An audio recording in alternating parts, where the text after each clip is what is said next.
السلام علیکم ورحمۃ اللہ وبرکاتہ۔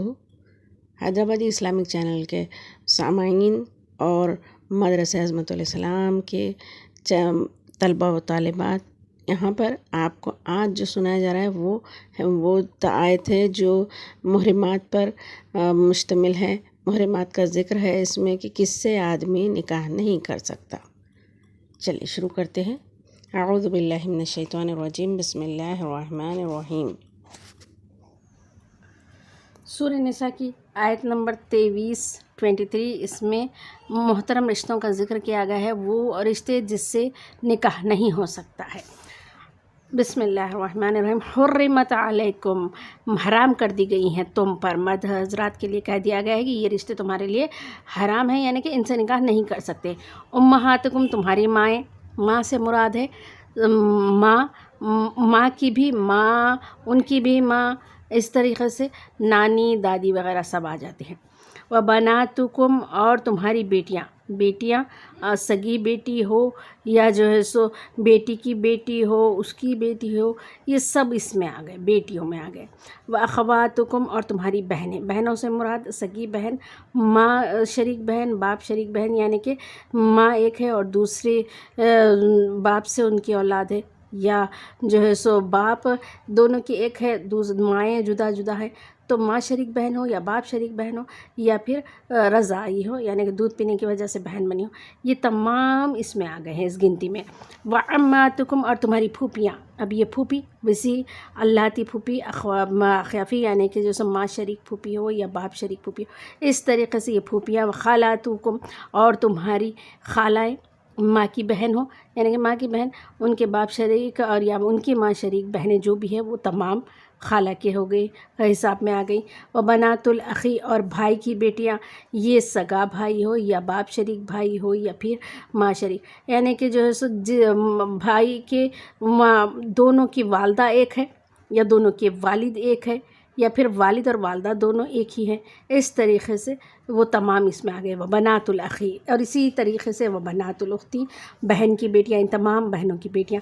وامہاتکم، اور وہ مائیں اللاتی جو ارضعنکم، تم کو دودھ پلائے ہیں، یعنی کہ کسی اور عورت سے دودھ پلوایا گیا ہے تو وہ عورت بھی ماں کا درجہ ہو گیا، اور اس عورت کی جو اولاد ہے وہ اولاد اس کے محترم رشتوں میں آ گئی، اور وہ عورت کے جو شوہر ہے وہ شوہر بھی وہ اس دودھ پینے والے بچہ ہو یا بچی، اس کے لیے باپ کا درجہ ہوتا ہے۔ وامہاتکم، اور وہ مائیں تمہاری اللاتی جس نے ارضعنکم، تم کو دودھ پلا ہے۔ واخواتکم، اور تمہاری وہ بہنیں من الرضاعۃ، جو دودھ پینے کی وجہ سے تمہاری بہن ہو گئی ہیں، یہ بھی تمہارے لیے محترم ہو گئی ہیں، ان سے نکاح نہیں ہو سکتا۔ وامہات نسائکم، اب یہاں پر سسرالی رشتے آ رہے ہیں۔ تمہاری بیویوں کی مائیں، یعنی کہ بیوی کی ماں ہو، بیوی کی نانی ہو، ماں ہو، ساس، بیوی کی نانی دادی وغیرہ سب اوپر تک جہاں تک گیا، یہ تمام۔ وربائبکم، اور تمہاری پرورش میں ہوں، اللاتی جو فی حجورکم، تمہارے گھروں میں ہیں، تمہارے حجروں میں ہیں، تمہارے گود میں پلی ہوں، یعنی کہ گود میں پلی ہوں یعنی دوسرے گھروں میں پلی ہوں، لیکن تمہاری بیویوں کی بیٹیاں بھی تمہارے لیے حرام ہے جو دوسرے شوہروں سے ہوں۔ من نسائکم، تمہاری عورتوں سے، اللاتی جو دخلتمہن، تم نے ان سے دخول کر لیا ہو، تم نے ان سے جسمانی تعلق بنا لیا ہو، ایسی بیویوں کی اور بیٹیاں حرام ہو گئی ہیں۔ فَإِن لَمْ تَكُونُوا، پھر اگر تم نہ ہو تم دخول نہیں کیا ہے، تم نے جسمانی تعلق نہیں قائم کیا، صرف نکاح ہوا اور پھر اب طلاق ہو گئی ہے، جسمانی تعلق ان سے قائم نہیں ہوا ہے، تو پھر فَلَا جُنَاحَ عَلَيْكُمْ، تو تم پر کوئی حرج نہیں، تو گناہ نہیں کہ یعنی کہ ان کی بیٹیاں تمہارے لیے اب حرام نہیں ہیں۔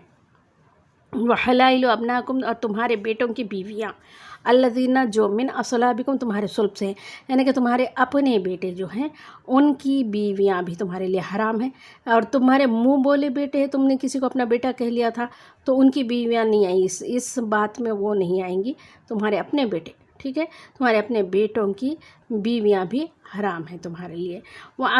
یہ بیٹوں سے مراد یہی ہے، بیوی کے بیٹے رہو دوسرے شوہر سے، تبھی وہ ان کی بیویاں بھی بہو کے ہوں گے، حکم میں آئیں گی، اور ان سے بھی۔